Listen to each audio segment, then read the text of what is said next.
Hello and welcome back to the HGC Europe. We are getting ready here for game number 3 between Trick Esports and beGenius. Trick Esports is currently up at 2-0 right now, and they're on their way to the top. Yeah, they're doing well for themselves, here in this series. I like how the decision-making came out in that last game as well, especially towards the later stages. Being able to defend that keep up towards the top, very good. Knowing that that was one of the only ways that beGenius was going to get themselves back into that situation, 20 versus 19. Yeah, I also like them isolating a target. They constantly kept going after Erikine. But nonetheless, we love hearing from you guys. We have a tweet to talk about here on the HGC. Let's see what it is here. Wraith Okan, Claris, who wins the hammer throw? Ragnaros or Falstad? Heroes Olympics. That's a great question, Wraith Okan. Thank you very much for that. It depends. Do they have secret weapon or no? Well, are we talking lore-wise or are we talking secret weapon? Let's go with lore-wise, and then we'll go with in-game-wise. Lore-wise, Ragnaros is a huge Fire Lord with probably the power of an entire element behind him. Okay. So I'm going to go with Ragnaros, even though his hammer's really big. But Falstad's dead. All right, red shirt guy, calm down. I would go with Falstad with secret weapon. He would destroy it. He would throw it so far. Okay. He'd be an absolute beast. We have to have a difference in opinion, man, or we just can't have the same jiving, you know? That is true. All right, guys, Battlegrounds are ready. Let's get ready for game number 3 here. Remember, beGenius and Trick Esports facing off. Bands, Breakfast Holdout, and Tumos Spider Queen. Nope, not playing those. Dragonshire and Infernal Shrines were just played here on the stage. Cursed Hollow will be our 3rd Battleground that we are going to. And it looks like beGenius electing to go for first pick themselves again. What have they got out of it? Each game, they've got out of it Tychus. Mm-hmm. That's been the story for them for the last 4 weeks. We need Tychus, or we can't win. I'm gonna do that again. It doesn't. They're not getting anything out of it. I don't feel like it's having as much impact as they need it to. Yeah. Like. And the thing is, too, is like every team in the league is adapting to it. Like we have Trick Esports, who has ran 75% heavy warrior comps, and they're switching it up here. Yeah, no more. You know what you do when your opposing team switches it up? You switch it up. You need to get some variety here, and I think it's important here, especially going into game number 3. Obviously, game 1 and game 2 did not work out for beGenius, and they're playing pretty well. Like they're having moments of like. Yeah. They got some fire going. I think something that we were talking briefly about during the break, but we were also alluding to it in the cast as well. Get Kiva on Li Ming. Get him. Get him on Li Ming. Period. I think it's one of their better heroes on Kirova, who is making it look good. Try and get that. Try and build something around that. I know Li Ming doesn't have many combos. Sure. Maybe a variant could come in. Maybe they could have some taunt synergy with that. Yeah. Like, who cares about win rates in EU and Korea and North America when it comes to Li Ming? You have a player that dominates on a certain character. Build around that. Get a couple of victories, and then you can start worrying about switching up your gameplay, right? The moment you get a ban from the opposing team on Li Ming, you know you've done it, and then you work on something else. Regardless, here we are. Back into the ban phase here. beGenius will get the first ban of the day. Dahaka should be it. There it is, because it is Cursed Hollow.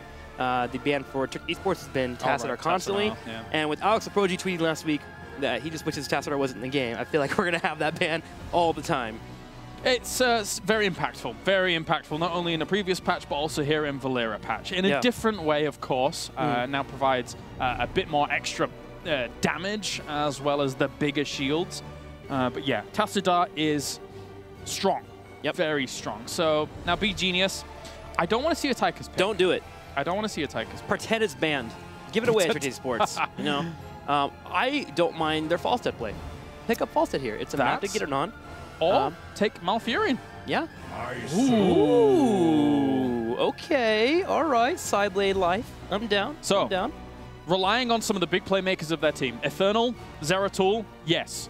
We've even seen in HGC Europe opportunities for, well, I mean, or lack of opportunities, because teams have banned out Zeratul against Eternal from just the very get-go when they have been first pick, so then the Tassadar can come in back. ETC Tychus. So that is a Crosby pickup, and I don't know. I don't know how this is going to work. Well, you have your ETC, which is one of the strongest warriors here in Europe. Taking away Tychus and not giving beGenius Tychus Zeratul whoever they want. Obviously, they want Tychus, so just taking away is good. Trick Esports ran it a few times. They've also prioritized it in the first couple of weeks. They've fallen off of that slightly in week 3, but they can run a Tychus. They certainly can. So now Trick Esports has it over to beGenius. They're opened up here for full Wombo combo life. Why did I say Eternal on Zeratul? It's beGenius. I'm an idiot. You should have corrected me. Well, I didn't want to call you out, man. I thought I was there to aid you if you kept going with it. I was gonna say, oh well, yeah, they took it away from Eternal. So dumb. good call, Hilarious. Ignore me. All right, wait. let me go back 5 minutes in time. Where are we? So who is actually going to be playing that? I guess Tank for the Win is going to be playing that. But they're picking up Malfurion and Falstad. I really like those 2 pickups. Yeah, there's a Falstad. You get the #1 support in Europe here for right now. So Malfurion, they have a strong foundation. They have Disengage. They have boss control. beGenius has started this draft well. Yeah. Over Trick Esports. Now you start thinking about bans. Do you think there's going to be a Jaina and a Falstad in the same team? Do you ban Jaina here? Or do you take her? Because they still have ETC and Tychus. I think... So, in the contrast to what I said in my terrible, terrible mistake, we haven't really seen beGenius run for Zeratul at all, right? So we don't really know what they're going to couple this up with. They're going to ban out Jaina because they have to target the most common duos when we're not as familiar with a team running a Zeratul, which I think is fine. But if I have to really look critically down on what beGenius has right now, I don't think they would have picked up Jaina with it. Because Jaina Falstad Zeratul with a Malfurion and a solo warrior, it doesn't feel like beGenius to me. I don't know what you think. No, I think I agree with you. The way that has been stated, the way that it looks, we just haven't seen that mix up from beGenius yet. So going with the common ban is the best course of action. And the same here for beGenius. I think Rhaegar's a ban. You go with the common ban here because they have ETC, they have Tychus. In the first couple of weeks, that was their first pickup after they had Tychus and ETC. They want that strong healer that just keeps people alive, and Rhaegar is that choice. And you already have Malfurion. Put the burden on Trick Esports to go with a different support. Because Trick actually hasn't ran too many different supports in the past year, so it would be nice to see them have some variety. Maybe having a Brightwing in their mix-up could throw Trick Esports enough off to where you can control the battleground. I'm just looking through... Oh, they banned Brightwing instead. Okay, so they don't want Peekaboo to be a thing. They don't want extra global soaking to be a thing. I'm just looking through all my drafts here, and I'm just like, so interested. This is why I slipped up, because we never get to see beGenius play Zeratul, and I'm just like, Trick Esports in the game, all right, Eternal's there. It's a very uncommon thing, but I like it because they're bringing something different to the table in their time of dire need. So it's cool. Trick Esports, that's powerful. While there are different things on the opposing side, they are going to strong foundation that they have ran in the past. They now have their Ragnaros, they have their Tyrael, they have ETC, they have Tychus. All they need to do is pick up a support, and Rhaegar's still on the table. There's no way that beGenius runs a double support with Zeratul and Falstad. What do you think about rounding out this composition? And this is my due diligence on my Varian talk. Oh God, with Varian Li Ming as your 4th and 5th. So, I think there's a lot of finesse to playing Varian as a solo warrior. Yeah.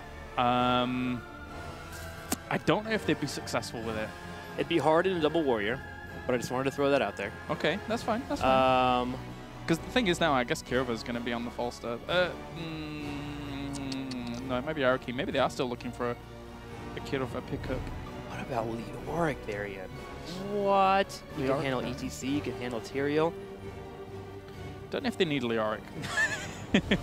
I think that's maybe like, they want something with Zeratul.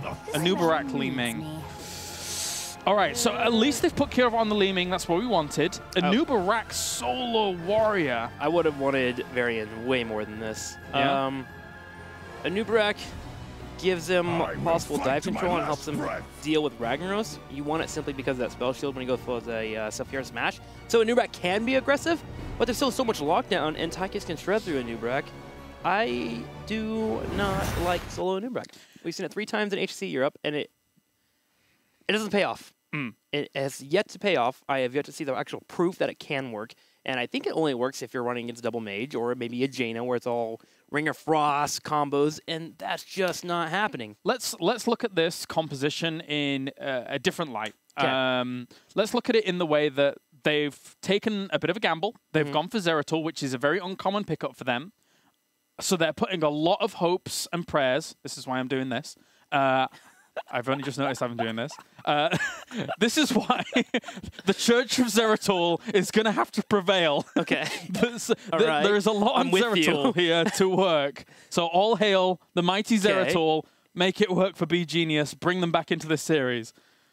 And then I listened to your comment about they've made a bet here. And then I think it is not a smart bet.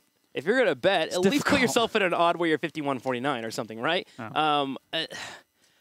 I see maybe if they go for a Cocoon and hit Tyrael and dive in and maybe just get an engage. I know I'm on the Cocoon Trickster Wacky Meta thing here, but I don't think Locust Form works here. Yeah. I don't think there's a dive moment. I think that there needs to be a massive moment where you get isolation with Void Prison or a massive moment where you get isolation with Cocoon and then you go for the hard engage. I mean, Zeratul and Li Ming could blow someone up while someone else, while Thregar's cocooned or something. Yeah, that's one way to try and solve this puzzle that they've put themselves into. Can they solve the puzzle? Game number 3, Cursed Hollow, beGenius taking on Tricked Esports.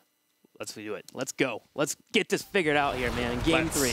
I think that's the biggest brain fart I've had in draft so far. It happens. Reddit will forgive me. Reddit loves me at this point. They love you. You're perfect, man. Give me some of that love. Pass it over here. I'll try.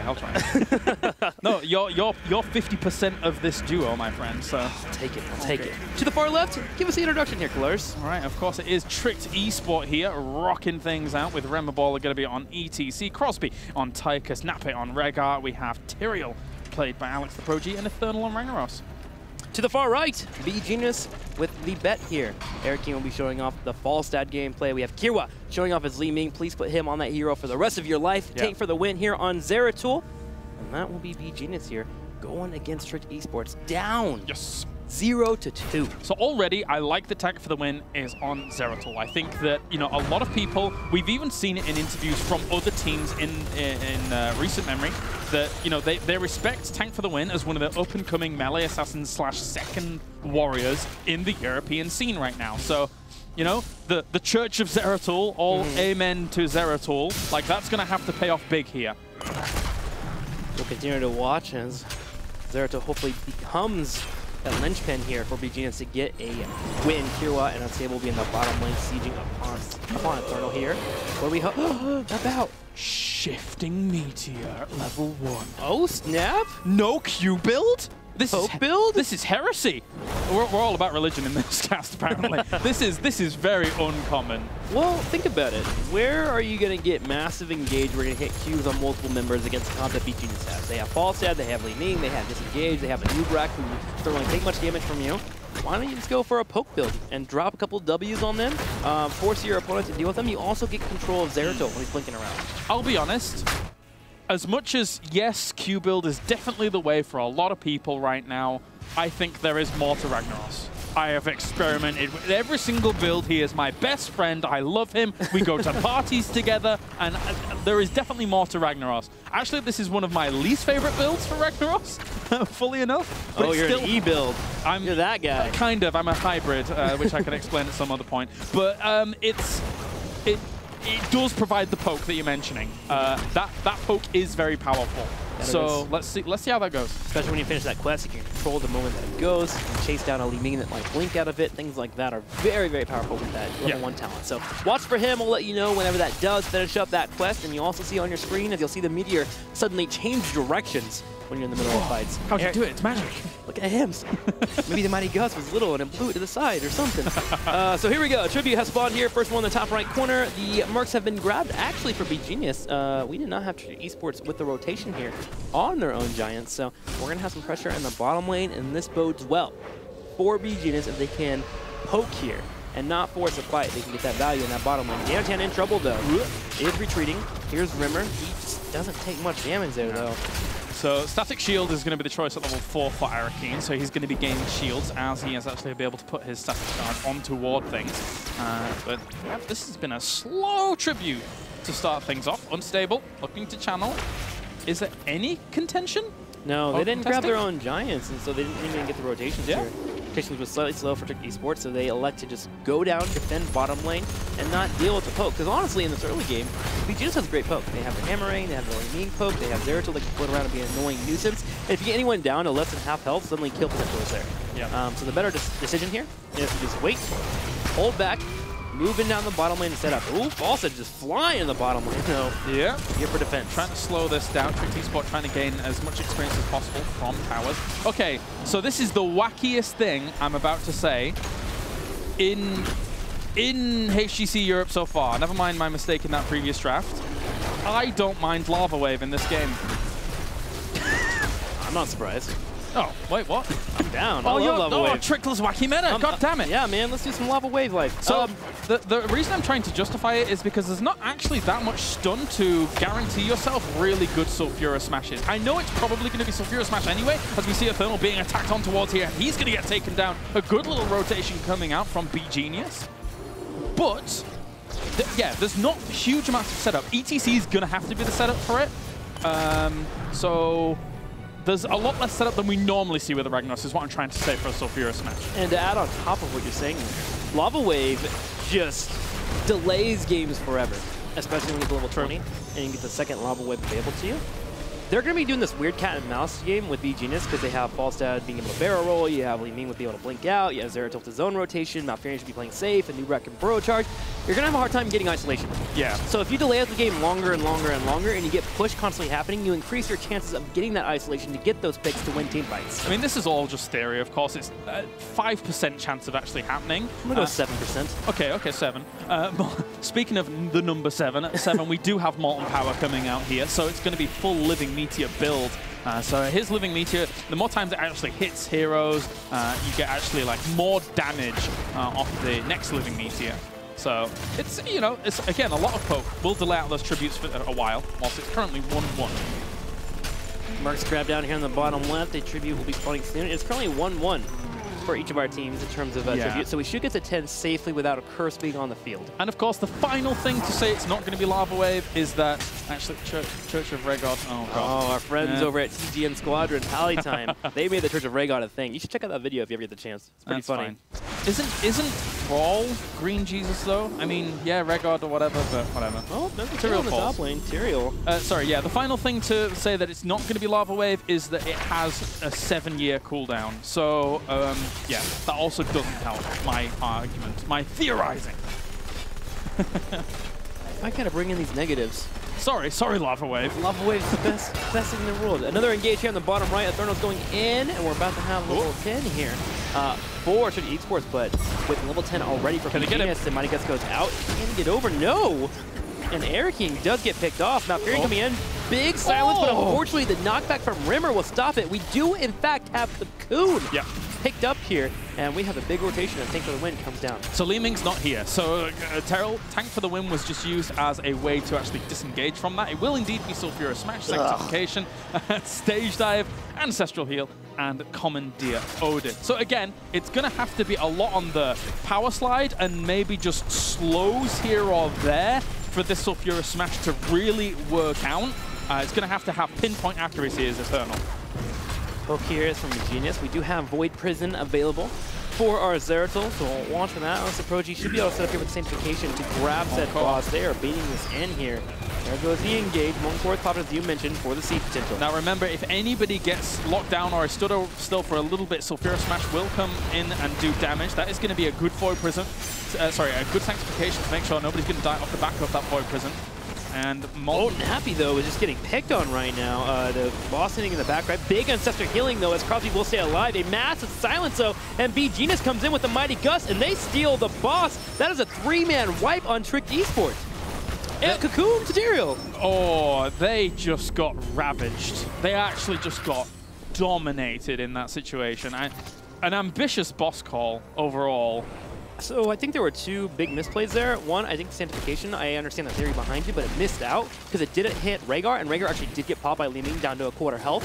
And then Nappe, a quarter health, moves in on the boss. Oh, big stage dive coming in. Rimmer trying to slow down this tribute. You've got to leave, Rimmer. Yeah, you need to leave. Big Sulfura Smash, though. Air King comes in, and there's a poke off. Rimmer gets a stage dive, goes for the power slide, and we have a kill. But suddenly, our Ragnaros Infernal is in trouble, but he will escape. Yeah, the one tool that they have to set up a Sulfura Smash worked. The power slide into the Sulfura Smash. So lovely to see that they're able to delay that and cap it themselves. So salvaging the situation a little bit, but they did lose a fort pretty much for free down towards the bot lane. Well, the boss will finally be defended down here in the bottom left. As you mentioned, the fort has been killed off, but luckily grabbing that tribute will delay the curse that could have been massive for beGenius. That could have been 13 for them and maybe a keep or at least additional forts. So good play there by Trick Esports. Eternal and Rimmer making the plays to stay alive there. Yeah, got themselves a consolation fort there, so just trying to catch up on that charge towards level 13. As beGenius here getting themselves their level 13s in, doing well. Bed of Bombs, always a good go-to here for Anubarak. Especially when he's a solo Anubarak, just kind of slow guys down a little bit on their impeding charge towards you can always be helpful. Bed of Bombs is such a strong tool, especially when you're pushing into forts and keeps. Dropping down that impale for a choke can slow down anyone from going to that choke for a couple of seconds. So yeah, just a strong, strong ability. I gotta completely agree. It's like if you land it with the usual positions between either a tower and a keep or a keep and the well, then you control that area for, as you say, just a few seconds. It's very good because the space is just perfect to control. Chokes just become spiky, you know? Just don't want to walk through them. So Spiky damaging. choke. Yeah. Indiana Jones will be proud. That's right. Tribute in the bottom right. This is a big deal for both teams as they will be awarded a curse if they do grab it. Each sees in the top lane defending against the boss, but he does have a stage dive. All heroics up for our teams. Watch out for the cocoon and watch out for the sanctifications. They both will be important to the fight. Erikine does move on down to help out with the fight. Crosby can slow this push for a long time here, being in Odin form. HGC continuing to handle that top lane, but a big flank from Tank for the win. Yeah, going on towards Nape again here, just trying to pressure him, knowing that he can't really do too much to himself to help himself. Ooh, and that is really, yeah, just trying to slow them down from killing him off here. He's not quite hit the mark. As we're going to see Trick Esports still trying to zone out. Good rotation back around there from Tank for the win, so he can get heals from Unstable. Here it is. The stage dive. Stage dive in. Power slide onto Unstable. The sounds comes out, though. There we go. Now big Ancestral. The cocoon has came out. We do have Unstable taking damage here from Rimmer on the back right. Alex Pro G low on health. Crosby 1v1 with Erikine. Big Sulfura smash, and there is a pickoff. Erikine in trouble at the same time. He will be able to retreat, but the tribute now goes over to Trick Esports. Yeah, good push away there by Trick Esport, and also good control of the Zeratul situation, making sure that he, because again, I have to emphasize this, for me, he has to be the big playmaker in this game, and right now they're shutting him down. Every single time he went onto Nape, they were responding quickly. They forced him to Void Prism in a very uncomfortable and unuseful situation for beGenius, which is good control by Trick Esport. And this is why I had the criticism of Anubarak in the pickup. He can't be the engager, ever. He has too low of a health pool. There is a massive Tychus on the side, and HGC as well, that can do damage to him. And so you have Tank for the win being the big playmaker that you are looking for to make those plays, but the opening just isn't available for them. And I have to wonder if there was a variant here, that it'd be much better for them. Rimmer in trouble though in the bottom left as Tank for the win is making the play. Good save there from Nape. And honestly, it's all defense overall. We haven't all support at the bottom or the top. Alex Proji is engaging on the bottom right. We do have Crosby popping the Odin, but beGenius goes for the escape. Yeah, so looks like they'll just kind of stabilize their sound. Trick Esports is going to back off. They know that they need to soak a little bit more. As much as their opposing team is cursed, they really haven't got much off of it. So beGenius has done a very, very good job of slowing them down. I would argue at the same time, though, Trick Esport looking for a fight through mid there, instead of trying to get a little bit more structure damage, wasn't necessarily impactful on them getting towards 16. Yeah, they come back to the point that we mentioned in Infernal Shrines. Opening up the middle of the map is usually not something you want to do. I mean, you want to do it, but there's no reason for you to focus on it. The outskirts are so important. Another big Sulfura smash. No. Just take it away. He's literally like 3 HP right now. Alex Koji going for the engage. El Druid not being able quite yet, and he does escape. I mean, you know, when it comes to the Church of Zeratul, all you have to say is that, you know, miracles can happen. Miracles can happen. That they can. Tank for the win will retreat. beGenius does hit level 16 as well, slightly ahead of their opponents, and there are heroics down. Sulfura smash being used there, and Odin down for 30 more seconds. All right, so just cleaning up down towards the bottom will be Kirova, and obviously with this level 16, they have good opportunities to really seize momentum very heavily in their favor now. They're going for the boss now. With 16 coming, Holy Ground will be available for Trick Esports, so now is the prime time to go for it. I would say be careful though, because this is the king of throw pits. If you lose this boss and you lose a fight, you lose all momentum we have in the game. So Sanctification is off cooldown, but they do have Gust. They do have Force of, what's it called? The one on Lee Ming. Anyway, Force of that's Wave of Force. Yeah, Wave of Force, that one. So ETC in towards the back. There it is, and we have Air King on the back right, being poked by the Molten Core. So Fierce Match comes out, but it misses because Rimmer brings up the knockback. Unstable will Ice Block and walk away from the damage. Kirwa goes in for a big setup. Unfortunately, the Void Prism is not dropped. Ancestor Healing, Sanctification, and finally Ragnaros gets a takedown on the back right. Yeah, perfect timing coming out for that. Saving the Sancts until the very last second that they actually need it off the back of that Void Prism. And that gives them a really good opportunity now to get themselves back into this game. Are they actually going to do this force? Yeah, 4v5. Yeah, the Gust's down, so is Void Prison. I'm upset for beGenius here. Hang on, we're going to see if this boss will continue to fight here. Danatan goes to the engage. Kirwa comes in with the damage on Rimmer, looking for that reset. Danatan continues with the dive, and he gets poked down. Rimmer dodges the hammerang and still stays alive. Nape with the chase, and there is a swap here. Trick Esports is now cleaning up house. And suddenly, this momentum that beGenius had at their fingertips, they could have had a curse. They could have pushed down a keep. They had 16. They had resets available for them, and it all falls apart because they tried to bait and engage around the boss. When Molten Core is available, and we have Trick Esports close to 16. That's such a shame for beGenius there, as they really heavily focus this boss location, as you're mentioning. So now Trick Esports well in the driving seat once again in this game. This boss is going to go over to them. Tyrael is waiting on the other side just to make sure that the other boss wasn't being done. And then even if it was, he could try and steal it with Holy Ground and then the reinforcement of his members, because there was no way that beGenius was going to be able to start this boss in a timely manner to deny the rotation from getting there in time from Trick Esports. No, there was no way for it to. And now suddenly this game goes from difficult mode to incredibly difficult mode for beGenius. They still have the trump card of getting a curse available for them if they do grab a tribute, but they are in a serious threat of a boss pushing down bottom lane and an ETC, and a second boss maybe being grabbed by Trick Esports. They are spread thin right now. And honestly, Trick Esports doesn't have to actually focus this boss. They're just baiting them, trying to keep beGenius in this area, so they can get the boss of on the bottom end to actually just get on the keep.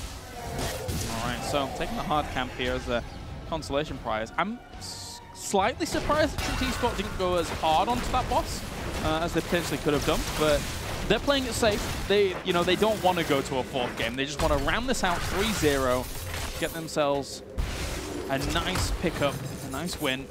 And Danatan and Unstable lurking on the wings here. Alex the Pro G scouting that out. Trick Esports, just looking at the game, even though it's close 18-18, and there is the available path to victory from beGenius of getting the curse, it just feels like beGenius is so deflated right now.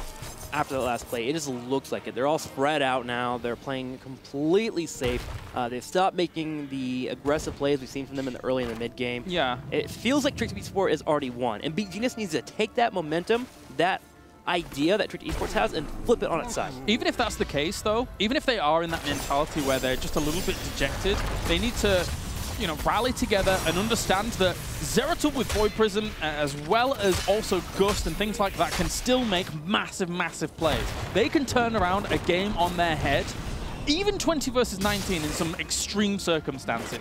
But obviously they just want to get themselves an equal footing, level 20. This boss is still going to be continued to be kind of mulled over. As for both teams, it would march on to keep and thus cause very crippling damage. I concur. I hope that beGenius does change up their attitude here. Just eSports and beGenius now, 19-19, facing off on this bottom tribute. This will give curse to either team. Whoever does grab it. ETC is soaking in the bottom lane, has stage dive available, while beGenius has all hands on deck here. For the tribute, here comes Odin.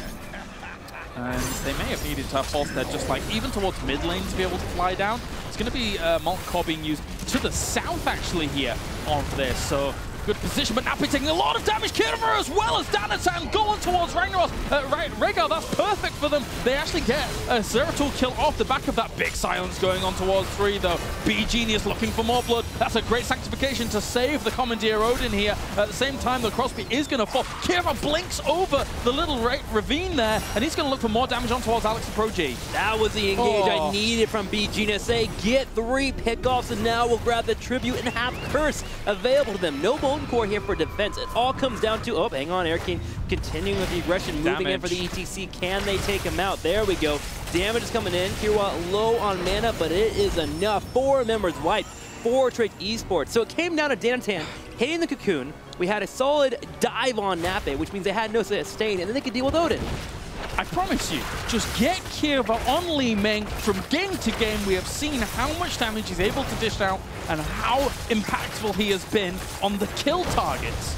He makes it work, and it looks good. I mean, admittedly, all of beGenius came together there. There was a great gust from our team coming out. There was some counterplay from Tricked eSport on the other side, but that even route, oh god, that's a nail in the coffin there for them, as they're going to just gust these two members away, dodge out the Sulfura Smash. Kirva's very low. He's going to go down.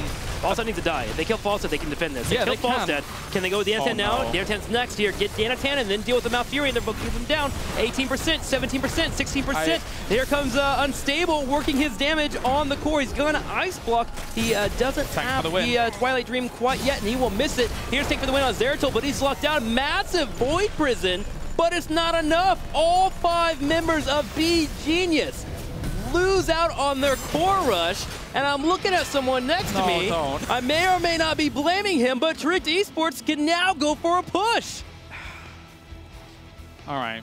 So, they, admittedly, right, let's look at the very final moments of that. Zeratul coming in and using Void Prism buys them a little bit of time. Admittedly, him being alive and using a Void Prism on the other side might have been quite useful for defense.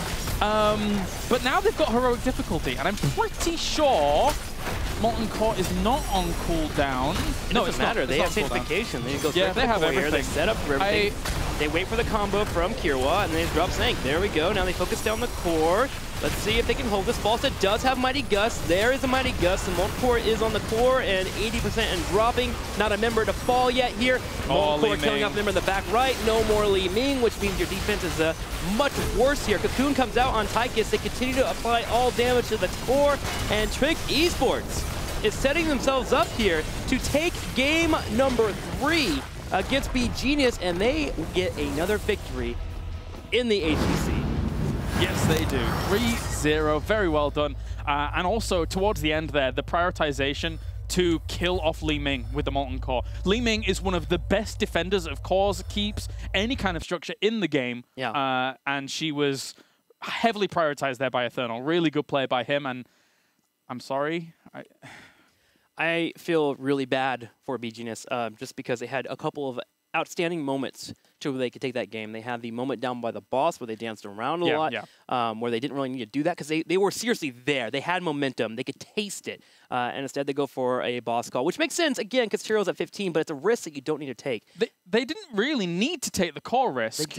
They'd won they'd won that fight 3-0. They had all 4 members. I can't quite recall, but anyway, they didn't have any of their keeps down, so they had no catapults pushing up against them. I think they got a bit ambitious. Yeah, a bit ambitious there. Admittedly, it was very close. It was very, very close. So unfortunate for beGenius. Again, it's good to see light from them. They had some adjustments there. There are some things that are coming to light for them. Kirwa on Li Ming has been an absolute delight to watch. So we would love to see more of it. But Tricked eSports also starting to hit some stride here. And, you know, again, they had the Playing Ducks matchup where they were up 2-0 and they play Cho'Gall and they kind of seem to just fall off in the entire Best of 5 series. If it was a different world, Tricked eSports would have 3 wins right now. And they have now secured 2. And they're on the up and up, which is what we've been wanting from them in the last couple of weeks. They've already gone through the hard matchups. They'll face more later on, but they are winning the matches they need to. Yeah, definitely. I think the only anomaly for Tricked eSport was them going up against Playing Ducks and having that bit of a heartbreaker game number 3, which kind of snowballed out of control a little bit in that series. But other than that, I think they've won the matches that they need to. And I think that for them, looking at Phase 1, they know that this phase has been difficult across the board. So they'll be looking for the entire season. They're looking at a year picture to grow together, to play together, and to find a really good stride together. And the same thing is there for beGenius. You know, they're working on coming together. And every week I walk away and I see a little bit more light at the end of the dark tunnel that they are sadly in right now. But they are this much closer to getting a win there on the board. Just, you know, beGenius at home. Continue improving, continue to be better there. Find your strengths, continue with it. The only major criticism I have in the draft, I feel like they did okay in drafting here, was just the Anub'arak. I like the idea behind it. They executed it well once in this series, especially in that fight in the bottom right where they went for the core rush, where they had the cocoon on Ethereal, to stop sanctification, and they had the full dive on the Rhaegar when Molten Core had been popped up. But one has to wonder if you had gotten a better, beefier engager there, if it could have worked out overall a little bit more for the team. Yeah, the idea of going Zeratul, Falstad, Li Ming with a solo Anubarak, that's a very thin back line with a very thin front line. It's a fragile composition that requires extra... I mean, I said it about Varian as a solo warrior, it requires finesse to pull off. Likewise, this composition requires finesse as well. Where...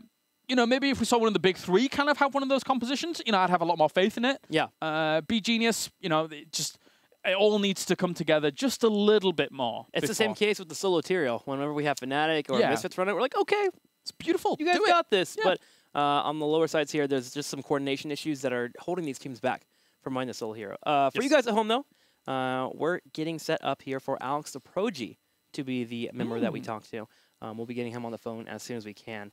And we'll discuss his thoughts over the last few weeks, man. Again, Alex the Proji is someone that when you talk to him, you get a very real sense of what he is feeling because he is very forward with his thoughts about his team and himself. Yeah, most definitely. He's one of the big critical thinkers of the European scene, not only in his own play, but also just the meta in general. A very, very smart guy when it kind of puts his mind to the game. So it's always nice to talk to Alex. Yeah, I want to talk to him about the alteration we saw today. Is this something that we're going to see more from when we talk to Alex the Proji and see his team? Are we going to see less warrior-dependent comps, the 2 to 3 warriors that we've seen so much in the past? Because today we had a few mix-ups. We had more Falstad. We had a little bit more Ragnaros as well. Oh, actually, I'm getting a note here. We're going to have Crosby instead to talk to. But regardless, still the same questions. Yeah, sounds good. Sounds good. And I haven't spoken to Crosby for a long time, actually. So I'm ready for him, man. Especially with him being the team captain here. I want to talk to him about coming together and, you know, riling his team. When you've had such a hard start, it's so hard to pull yourself from the bottom of the depths of an ocean and try to float to the top. Well, there's just a significantly strong stance for the big three, and even the way Team Expert has come into HGC Europe Phase 1 as well. You know that they are so poised and so challenging for like those top 4, top 3 spots that those fixtures early on in Phase 1 definitely put them in a bad spot, but they knew that those matches were always going to be hard. And again, they had to look at the bigger picture. Yeah, they certainly have to because the picture is quite wide. And I'm actually excited for our next match where we get to explore that picture a little bit more with Expert and Misfits facing off. We just have such good games here in Europe with all the depth that we continue to see. So looking forward to that. I also want to ask about Tychus. Seriously, he's been... Where does he fit right now? Where does he fit right now? We're seeing so much Tychus, especially from the lower teams, beGenius, even from Czech eSports a little bit. I think across all regions, he's not having the best of time, right? Yeah, he's having a really hard time. There was gosh, what, 4 weeks ago where he was king? I don't mind this because I actually don't like Tychus at all. But he's actually probably... He's my least played hero, and he's the one I don't like as much. I just don't know what it is. I just can't gel with it. It's interesting. I feel like he's transitioned from this tank buster to more of a poke hero now with the Odin form. The Odin form is used more now for sieging down forts and such. And, okay, if a tank comes my way, I drop the minigun, but it's being used more as a way to delay tactic, as we saw there on top of the tributes. You had your Ragnaros and your Molten Core, and you had Odin. There's no way anyone's getting that tribute near you. So it's weird and kind of cool to watch how one hero who is meant to be a tank buster and has been that tank buster for a while transition to the state into where he's the guy that pokes down. I mean, for a long time, it was considered commonplace knowledge that you can't go Commandeer Odin because the wind-up is too long. But people find opportunities to have that wind-up where in locations where your opponents have to fight. Yeah. You can't just say, oh, they popped Commandeer Odin, let's go somewhere else, the tribute's gone forever. Oh, like, no, you can't just do that with every tribute. Yeah. You've got to stand and fight. That mentality, just diving further into it because we have a little bit more time here, that mentality can be applied to a hero like Gazlord. If you go set up, you're good to go. Yes, Caleris! One day we'll get him. Oh, I think we have Crosby here. Crosby, can you hear me? Okay, it's good. Hello, hello. How are you? Hello, how's it going? It is going well. First off, congratulations on your victory today against beGenius. I just want to talk to you guys. It's the first time that we've actually had a chance to talk to Twitch eSports. How is the team feeling? You're starting to get some momentum here. You now have 2 wins under your belt. Yeah, well, it feels pretty good right now. Like we're actually winning, so that's always a good thing. But I think in the start it was kind of rough for us because we don't have as much synergy as the other teams. But I think it's been working much better in at least in the current state, and I think we're going to be performing much better in the future. Is there a lot of adaptation happening for your team? Because in the first couple of weeks, we saw a ton of warriors for you guys. We had double warrior, triple warrior. But today, we saw a lot more false set, a lot more mix-up. Yeah, we're trying to mix things up and see what works for us, what doesn't work for us. And it seems like we are going into a point right now where we're actually feeling really confident. So, yeah. So obviously at the beginning of the season, you had to go up against stronger opponents than you've had to recently. Would you have... If you were to play against those stronger opponents like your Fnatics, like your Dignitases, etc., later on down the line, would you apply the same kind of compositions? Or do you think that you now would apply the same kind of compositions to them? Or would you have navigated more towards those heavier warrior lineups? What's your thoughts on it? I mean, we've got everything pretty much on lockdown. We think we're gonna have like our comms down on work, and we're gonna improve on them, and we're gonna see how we're gonna do against the better teams. Like for sure, right now we cannot really see what we're going to do against them, but I think we're going to do and perform a lot better against them at least. Okay, cool. Okay, so you actually are going to be hitting a big one next week, actually, next Friday. Misfits, yeah. You guys are facing off against the Misfits. What's the mentality behind that? Are you guys prepared for it? I think we're actually going to do fairly well against them. At least it's not going to be like 3-0 stomp, I hope, at least. But yeah, I think we're going to do a lot better, and I think our synergy has been improving way better. Like it's a lot better right now. So we're going into a period where we're going to actually show up again and actually be showing the people like that we can actually play this game and not just be in the bottom. Awesome. Well, it's great to hear from you. Thank you so much for your time, and again, congratulations on your victory today. Before I let you go, give us your shout-outs. Well, I can shout out to my whole team. They played really well today, and I'm shouting out to my organization who has been helping us out a lot. And yeah, thanks to you guys for doing this awesome event. Awesome. Thank you so much to Crosby, and congratulations again to Tricked Esports.